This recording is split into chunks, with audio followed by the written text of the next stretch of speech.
අද තියෙන educational landscape එකේ ළමයින්ට ගොඩක් ළමයින්ට ඇත්තටම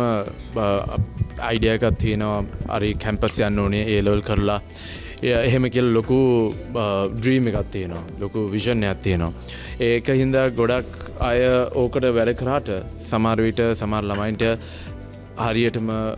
ඒ ලෙවල් වලින් සමහර විට හොඳට ස්කෝර් කරන්න බැරි වෙනවා ඒ හින්දා අපි IVE ග්ලෝබල් කැම්පස් එක තවත් ඉන්ස්ටිටියුෂන් එකක් විදියට පටන් ගන්න නැතුව අපි ඇත්තටම ගත්තේ මේ ඉනිෂියේටිව් එක අපිට ළමයින්ට ඉන්ස්ටෝල්මන්ට්ස් බේසිස් පේමන්ට්ස් දීලා අපි ළමයින්ට ඇත්තටම ස්කෝලර්ෂිප්ස් දීලා ඒ හැම ළමයෙක්ටම ඔපචුනිටි එකක් දීලා ඒගොල්ලන්ගේ අනාගතය අපි හදලා ඒගොල්ලන් සක්සස් ලයිෆ් එකේ සක්සස් වෙලා මේ රටට සිටිසන් විදියට මොකක් හරි දෙයක් කරන්න තමයි අපි බලාපොරොත්තු වෙන්නේ